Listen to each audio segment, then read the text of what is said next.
মহাপ্রভু হরিনামে উদ্ধার করেছিলেন। ওই যে মলয় চাঁদ কাজী জগাই মাদে উদ্ধার হলো, আবার হরিনামে উদ্ধার হলো চাপাল গোপাল। মহাপ্রভু যখন হরিনাম করতেন সবাই কিন্তু হরিনাম পছন্দ করতেন, সবাই যে গৌরকে ভালোবাসবে এমনটা কিন্তু। নবদ্বীপে কিছু কিছু অভক্ত ছিলেন, তারা এই মহাপ্রভুর হরিনামে একদম সহ্য করতে পারতেন না। তাদের মধ্যে তর্ক চূড়ামণি, তর্কা লঙ্কা, এই যে দুই ব্রাহ্মণ চিন্তা করলেন, দুদিনের ছেলে নিমা দিন রাত শুধু হরি হরি হরি বলে পাগল, কাউকে খেতেও দেয় না, বসতেও দেয় না, ঘুমাতেও দেয় না, হরি হরি বলে পাগল করছে। তাই হরিনাম বন্ধ করতে হবে। বলে আমরা একা তো পারবো না, তো একটা জোট তৈরি করতে হবে। চলো আমরা জগাই মাধাইয়ের কাছে। জগাই মাধাই, আরে আগে ওরা মদ খেত, এখন পরম বৈষ্ণব হয়ে গেছে। চলো চাঁদ কাজীর কাছে যাও। চাঁদ কাজী আগে হরিনামের বিরোধী ছিল, কিন্তু এখন সে বড় ভক্ত হয়ে গেছে। তবে একজনের কথা আমার মনে পড়েছে, কে? মহাজ্ঞানী, মহাপণ্ডিত, মহাতান্ত্রিক। আরে মহা মহা করে চলেছ, নামটা তো বলবে সে কি? সে হলো ওই চাপাল বাবা ঠাকুর, চাপাল গোপাল বলে আমরা যাকে চাই। চলো তার কাছে যাই। তো গেছে চাপালের গৃহে। চাপাল তখন মন্দির কালী পূজা মানে ভবানী পূজা করছে। সে তো কালীর সাধক ছিল বাবা, তো মন্দির ভবানী পূজা করছে। তার গৃহে যখন জয় দিয়েছে, জয় হোক চাপাল বাবা ঠাকুরের জয় হোক। চাপাল গোপাল বললেন, কে কে তোমরা আমার জয়ের ধ্বনি করছো? আগে আমার নাম তর্ক চূড়ামণি, আরো তর্কা লঙ্কা। ও তর্কা লঙ্কা, তা বলো কেন এসেছো? এই যে চাপাল, তোমার এই মা কালীর পূজার বেশি দিন চলবে না। কেন? ওই যে নিমাই বেটা আছে না, দিন রাত শুধু হরি হরি বলে পাগল, কাউকে খেতেও দেয় না, বসতেও দেয় না, ঘুমাতেও দেয় না। ওই মরা গরুর চামড়া কেটে খোল তৈরি করেছে। খোলগুলোর বাদিকটা কি বলে জানো? দেদো দেদো। আরে ডান দিকটা কি বলে জানো? চিড়িয়ান চিড়িয়ান। আরে করতালগুলো বলে মেঘে চোখে খায়। দিন রাত শুধু হরি হরি বলে পাগল। চাপাল বললেন, আমরা একভাবে মাকে ডেকে সুখ পাই, আর নিমাই যদি হরিনাম করে সুখ পাই তো পাগল। যে যাকে দেখে সুখ পাবে তাকেই ভজন না চলবে না। ওরা হরিনাম তো করে না, হরিনামের পরিবর্তে কোনো যুক্তি পরামর্শ করে। ওরা শ্রীবাসের ঘরের দুয়ার বন্ধ করে দিয়ে গোপনে ওরা কোনো যুক্তি পরামর্শ করে। চাপাল গোপাল বলল, সত্যি তো, হরিনাম যদি করবে সবার সামনে প্রকাশ্যে হরিনাম করবে, কেন কপাট বন্ধ করে হরিনাম করবে? এই যে ব্রাহ্মণগণ, তোমরা চিন্তা করো না, ঘরে ফিরে যাও, আমি এর একটা ব্যবস্থা করব। ওই যে কুসঙ্গে পড়ে গেছে, সৎ মানুষ যদি কুসঙ্গে পড়ে যায়, ভালো মানুষও খারাপ হয়ে যায়। এই জন্য বলে সাধুর সঙ্গ করো, চোরের সঙ্গ করো না, জীবনে তোমার খারাপ ছাড়া কখনো ভালো হবে না।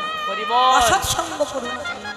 তা যখন নির্জন নিষ্ঠে তো কালীর সাধক, যাতে হরিনাম বন্ধ হয়ে যায়, গেছে ঘোর নিশীতে ওই শ্রীবাসের দেখতে, সত্যি ঘরের দুয়ার বন্ধ। ব্রাহ্মণগণ তাহলে তো ভুল বলেন, দেখে তো কি আলোচনা হচ্ছে। দুয়ারে কানে পেতে শুনছে ভিতরে কি আলোচনা হচ্ছে।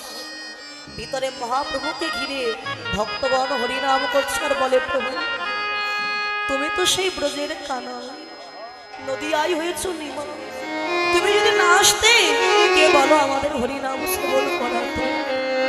তুমি তো সেই বৃন্দাবনের কৃষ্ণ এসেছো আমাদেরকে হরিনাম উদ্ধার করবার।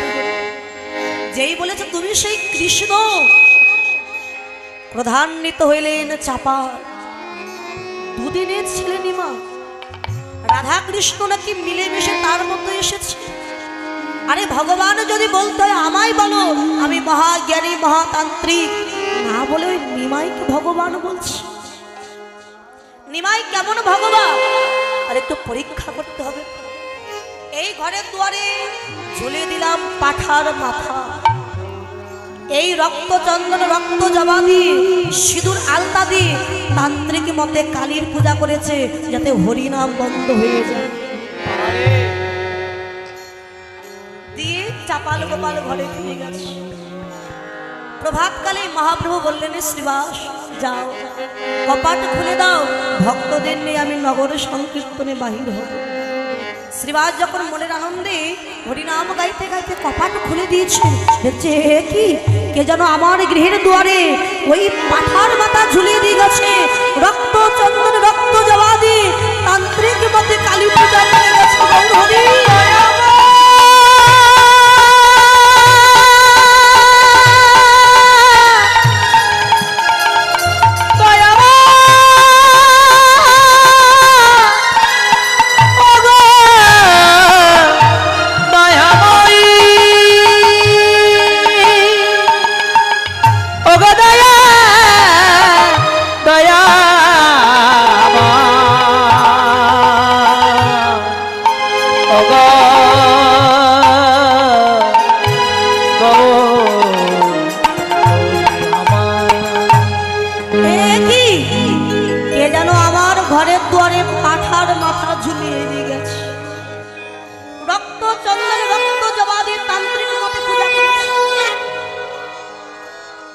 রক্ত ছড়িয়ে দিয়ে গেছে ঘরের দুয়ার।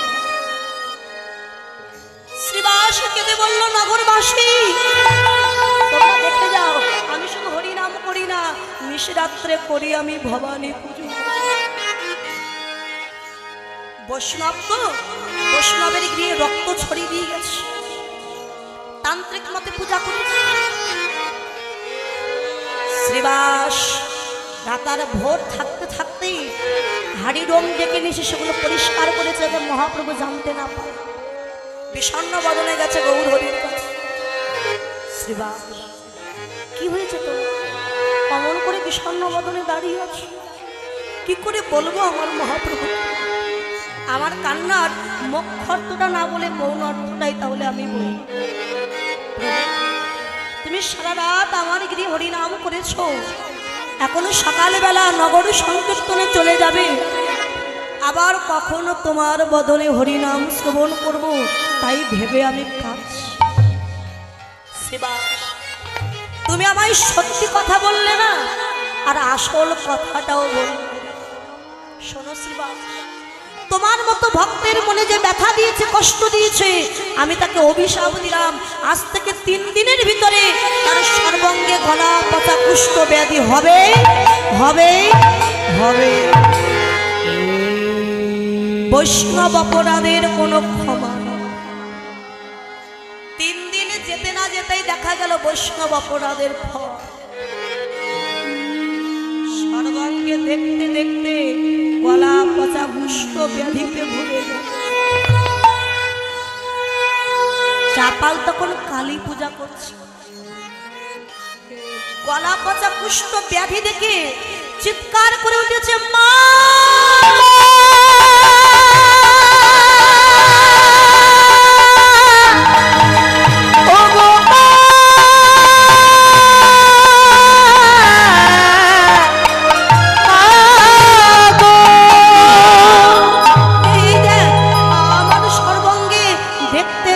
গলা পচা কুষ্ঠ ব্যাধিতে ধরে গেল। তোর পূজা করতে গিয়ে কোনোদিন তো এত জ্বালা এত যন্ত্রণা আমার হয় না, কেন এত জ্বালা কেন এত যন্ত্রণা আমায় বল, একবার দেখা দে মা, একবার দেখা। যেই না মা কালীর নাম স্মরণ করে কাঁদছে, মা কালী দৈব যোগে আমার চাপালকে ডাক দিয়েছে, চাপাল কে? আমি তোর আরাধ্য ভবতারী। এসেছিস মা, তুই এসেছিস। এই দেখ আমার সর্বাঙ্গে গলা পচা কুষ্ঠ ব্যাধি, কেনই আমার এমন হলো মা? চাপা তুই আমার সন্তানের মতো, কোনো কাজে যাওয়ার আগে আমার কাছ থেকে অনুমতি নিয়ে যাস, কিন্তু শ্রীবাসের গৃহে হরিনাম বন্ধ করতে যাওয়ার আগে তো আমার অনুমতি নিলি না বাবা। আমি যেভাবেই পূজা গ্রহণ করি না কেন, আমার যে একটি মাত্র পরিচয়, আমি হলাম শিবের স্ত্রী, শিব ঠাকুর হলেন আমার স্বামী, তিনি হলেন পরম বৈষ্ণব। আমি বৈষ্ণবের স্ত্রী হয়ে আর একজন বৈষ্ণবের অপরাধ কি করে সহ্য করিব? চাপা, যদি নিজের ভালো চাস যা বাবা, সকালবেলা গিয়ে শ্রীবাসের চরণ ধরে ক্ষমা চেয়ে তুই মুক্তি পেয়ে যাবি। অহংকারে মর্ত হয়ে বলছে কি আমি যাব ওই শ্রীবাসের পায়ে ধরতে? না না না, যত দুঃখ যত কষ্ট পাই না কেন ওই শ্রীবাসের পায়ে ধরবে না কখনো কোনোদিন এই চাপা। মন্দির থেকে ফিরে গেছে ঘরে, ঘরের দুয়ারে দাঁড়িয়ে ডাকছে তার স্ত্রীকে, আরে নিস্তারিণী,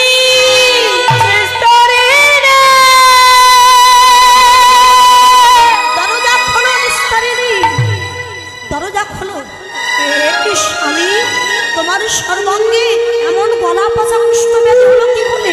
লোক দেখে যাও, আমার স্বামী কার ক্ষতি করতে গিয়েছিল বলে তার সর্বাঙ্গে গলা পচা কুষ্ঠ ব্যাধি হয়েছে। ও স্বামী, তুমি এই গলা পচা শরীর নিয়ে কি আবার ঘরে থাকবে না? স্ত্রী দেখুন কেমন, এই পচা শরীর নিয়ে ঘরে থাকবে? তাহলে আমি কোথায় যাব? তুমি আমায় কি করতে বলছো? না আমি বলবো কেন? ওই গ্রামের লোক বলছিল তোমার যে রোগটা হয়েছে যতদিন না ভালো হয় তুমি যদি একটু ওই গোয়াল ঘরে গিয়ে থাকো। নিস্তারিণী, আর রাগ করছো কেন? আমি তোমার দেখাশোনা করবো, আমি কথা দিই। বেশ, আমি যদি চলে যাই তোমরা যদি সুখে থাকো, তোমাদের মঙ্গলের জন্য আমি এই ঘর থেকে চলে যেতেও রাজি। গোয়াল ঘরে ফেলে রেখেছি, সারাদিন একবারও দেখতে যাই, ওই একবার দুটো খেতে দেয়, দূর থেকে প্লেট তেমন করে ছুড়িয়ে দেয়। জল পিপাসায় তার মুখটা যেন ফেটে যাচ্ছে, গোয়াল ঘর থেকে ডাক দিয়েছি, নিস্তারিণী একটু জল দাও।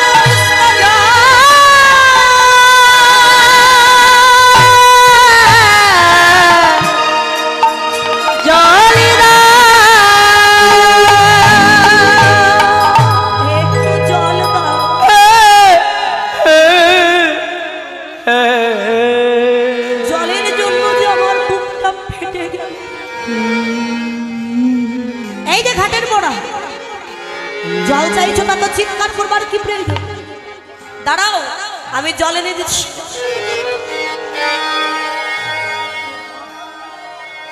বাবা, গলা পচা কুষ্ঠ ব্যাধি হয়েছে স্বামী, এখন যদি রূপোর গ্লাসে জল দিই ওই গ্লাস আমি আর জীবনে ব্যবহার করতে পারবো না, তাই নারকলের মালায় করে জল দিয়েছি। নারকলের মালায় করে জল নিয়ে হাতে মাটিতে বসে নারকলের মালাতে জল মাটিতে রাখিল। নারকলের মালাতে জল মাটিতে রাখিল, নারকলের মালাতে জল মাটিতে রাখিল। মালা গড়াইয়া জল পড়িয়া, ওই মালা গড়াইয়া জল পড়িয়াছে গেল, মালা গড়াইয়া জল মালা গড়াইয়া জল পড়িয়াছে গেল। যেই মাটিতে বসে দিয়েছে, মালা তো মাটিতে বসে না, নারকলের মালা বসে দেওয়ার সঙ্গে সঙ্গে উপর হয়ে জল সব পড়ে আর জল সেবা করা হলো। জল পিপাসা অচৈতন্য হয়ে গেল চাপা। তার স্ত্রী ঘর থেকে দেখছে, অন্যদিন গোয়াল ঘর থেকে কেমন ষাঁড়ের মতো চিৎকার করে, আজকে তো আর চিৎকার করছে না। তাহলে কি মরেই গেল না? যাই না দেখে আস, ওই তো লম্বা হয়ে পড়ে আছে গোয়াল ঘরে, তাহলে বুঝি মরেই গেছে। যা অল্পে লেখা চুপি গেছে না, বেঁচে গেছে। আমি বরং রাতারাতি ওই কালিয়া ডোম আর হরিয়া ডোমকে নিয়ে এসে এই মরাটা আমি পরিষ্কার করে দিই। ডোম মানে যারা মরা পোড়ায়, কালিয়া ডোমকে ডাক দিয়েছে, এই কালিয়া, হরিয়া, মা ঠাকুরুন আমাদের ডাকছে। এই কালিয়া, আমার গোয়াল ঘরে একটা মরেছে, একটু পরিষ্কার করবি। মা ঠাকুরুন, গোয়াল ঘরে তো গরু মারে, আমরা গরুকে পরিষ্কার করবো। এই গরু নয়, তাহলে স্বামীর পরিচয় দিতে লজ্জা পাচ্ছে। স্বামী মানে তো ভর্তা, ভর্তা মানে যিনি ভরণ পোষণ করেন, আর ভরণ পোষণ করতে গেলে কাজ করতে হবে। এই আমার বাড়িতে যে কাজ করতো সেই কাজের লোকটাই মরে গেছে। মা ঠাকুরুন, আপনার বাড়ির চাকর মরে গেছে। এই চাকর নয়, তোরা তো বুঝবি না, একটা মরে গেছে, একটু পরিষ্কার করবি। আয়, ঠিক আছে, আমরা তো বুঝে কাজ নেই। রাত্রেবেলা তো, আর গলা পচা কুষ্ঠ ব্যাধি হয়েছে, আর দেখে চেনার উপায় না। একটা খাটিয়ার সাথে বেঁধে চাপালকে কাঁধে করে নিয়ে চলে গেছে শ্মশানে, গঙ্গার ঘাটে। চাপালের দেহটা রেখে তার জন্য চিতা সাজাচ্ছে। এদিকে গঙ্গার মৃদমন্দ বাতাস সঙ্গে লেগে অচৈতন্য চাপালের দেহে চৈতন্য ফিরে এসেছে।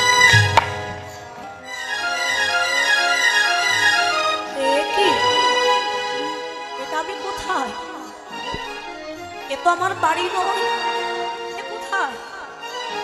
তাকে দেখছে ওই কালিয়া ডোম আর হরিয়া ডোম কার জন্য যেন চিতা সাজাচ্ছে।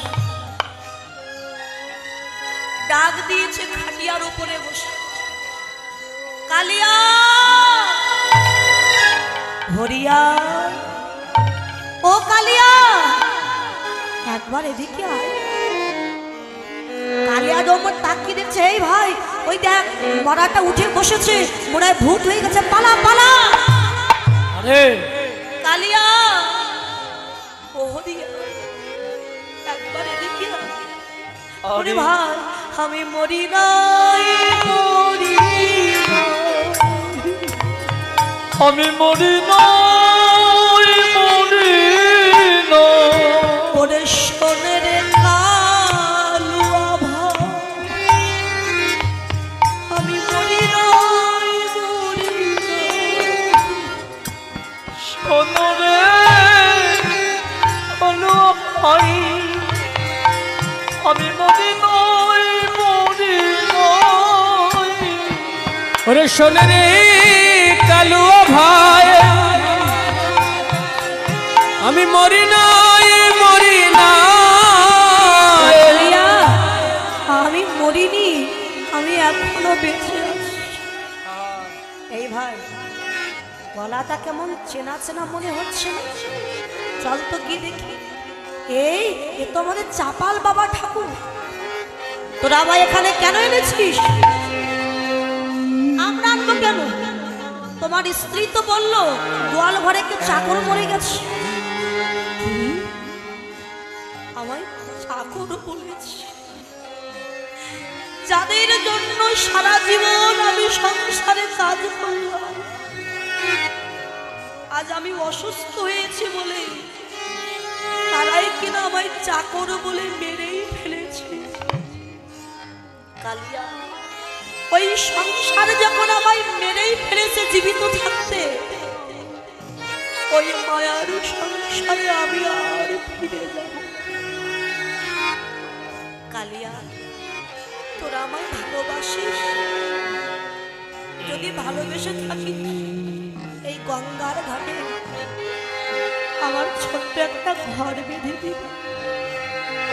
আমি যতদিন বাঁচবো এই গঙ্গার ঘাটে বসে আমি আমার নিতাই গৌরীর চরণ ভজন করব।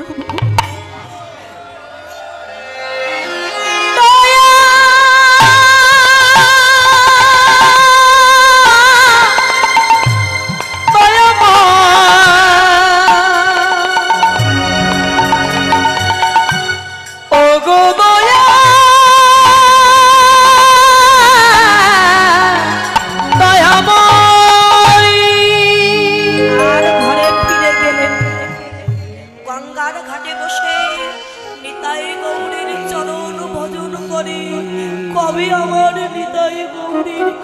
হবে। একদিন নিতাই গৌর হরিনাম করতে করতে ওই গঙ্গার ঘাট দিয়ে আসছে। ওই তো আমার নিতাই গৌর আসছে। আজকে গিয়ে আমি নিতাই গৌরের চরণে আশ্রয় নেব।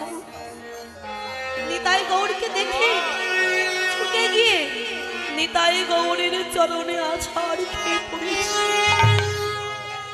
ওগো নিতাই, ওগো গৌর, গ্রাম্য সম্পর্কে আমি তোমার মামা।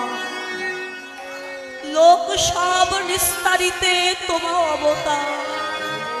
মুই বড় দুঃখী, মরে করো। চুপ করো, চুপ করো চাপা। মিষ্টি মিষ্টি কথা বলে তুমি আমার মন ভোলাতে পারবে না চাপা। তুমি যদি আমার কাছে অন্যায় করতে আমি ক্ষমা করে দিতাম, কিন্তু তুমি অন্যায় করেছো আমার প্রিয় ভক্ত শ্রীবাসের কাছে।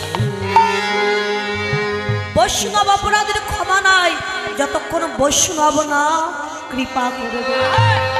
যাও শ্রীবাসের চরণ ধরো, সে তোমায় যদি কৃপা করে। এতদিন পরে হলো তার প্রথম অনুশোচনা। মন সেদিনই যদি শ্রীবাসের চরণ ধরতাম, এত দুঃখ কষ্ট আমায় পেতে হতো না, এত জ্বালা যন্ত্রণা আমার পেতে হতো না। কোথায় শ্রীবাস? ছুটতে ছুটতে কি ডাকে এক জায়গায় ভক্তদের নিয়ে শ্রীবাস হরিনাম সংকীর্তনে ছুটে গিয়ে আছাড় খেয়ে পড়েছে শ্রীবাসের চরণ। শ্রীবাস, আমায় ক্ষমা করে দাও শ্রীবাস, তোমার মতো বৈষ্ণবকে আমি চিনতে পারিনি শ্রীবাস। যখন চাপালের নয়ন জলে শ্রীবাসের চরণ ধৌত হয়ে যাচ্ছে, শ্রীবাস বলে, চাপাল রে, তুই অমর করে আর কাঁদিস না।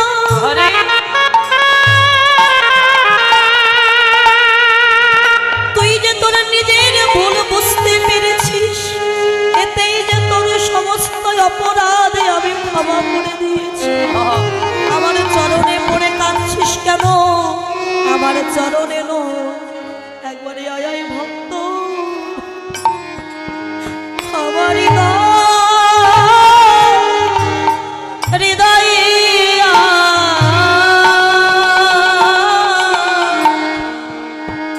একবার আয়া আয় ভক্ত, আমার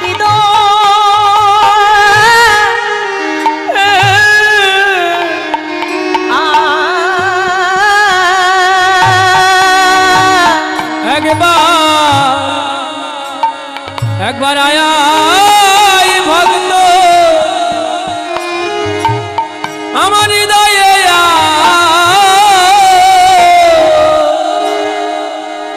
আমার তাপি তোমরা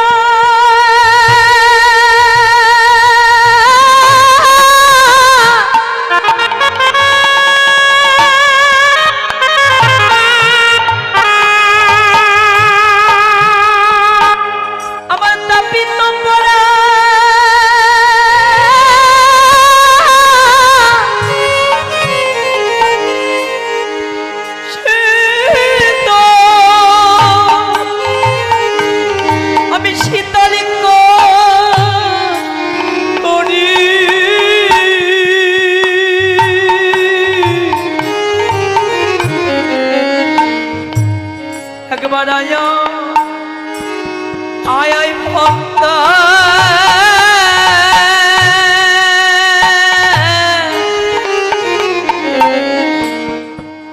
আমার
একবার আয়া ভক্ত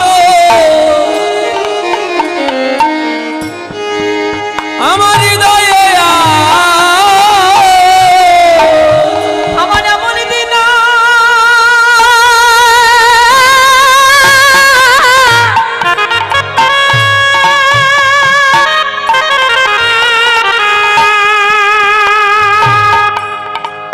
আমার এমন দিন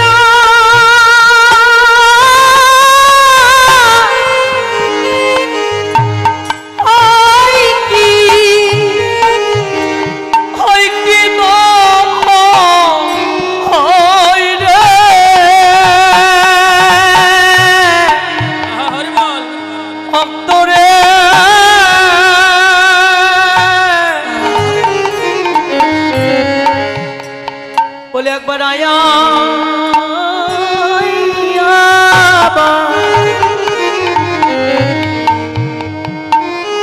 আমার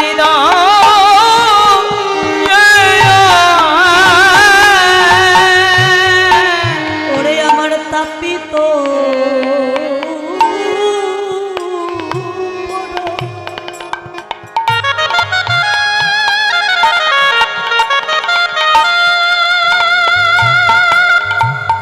আমি শীতল করি একবারে আয় হৃদয় আমার তপিত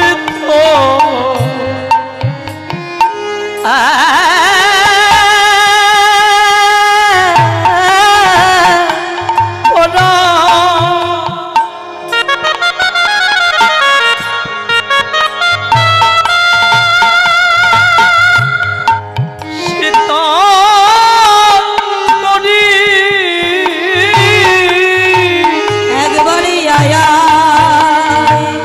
আমার হৃদয় আমার তাপিত শীতল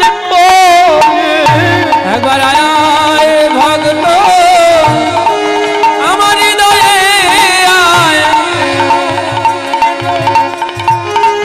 জন্মে জন্মে একবার আয় ভক্ত আমার হৃদয়ে দিনা ওই কি নখ একবার আয় ভক্ত হৃদয়ে শঙ্কর ওই কি নখ আয় ভক্ত হৃদয়ে এমন দিনার ওই কি নখ আমার তাপিত পরাণ শীতল হবে আয় ভক্ত হৃদয়ে তাপিত পরাণ শীতল হবে আয় ভক্ত হৃদয়ে আয় ভক্ত আমার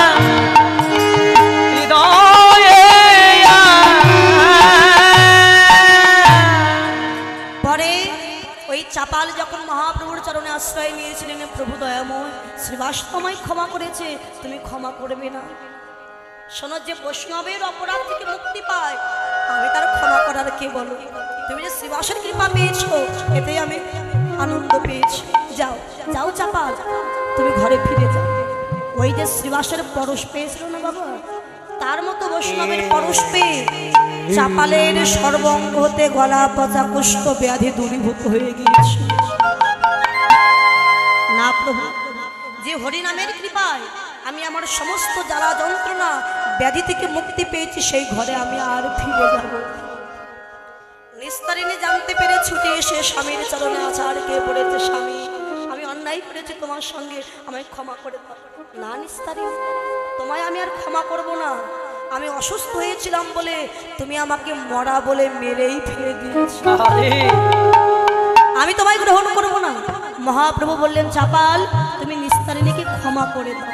না প্রভু, ওই নিস্তারিণী আমার সাথে কি ব্যবহার করেছে তুমি জানো না প্রভু? আমি সব জানি।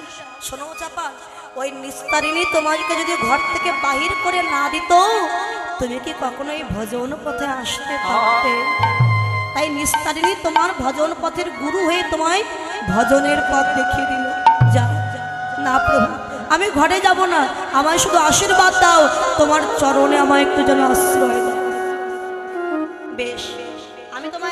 দিলাম চাপাল, যে মুখে করিলে তুমি বৈষ্ণব নিন্দন, আজ থেকে সেই মুখে করিবে তুমি বৈষ্ণব বন্দন। বৈষ্ণব বন্দনা করবে তুমি, আজ থেকে তোমার নাম চাপাল নয়, দেবকী নন্দন দাস। হরি বল। দেবকী নন্দন দাস যত বৈষ্ণব বন্দনা লিখেছিলেন এই চাপাল গোপাল।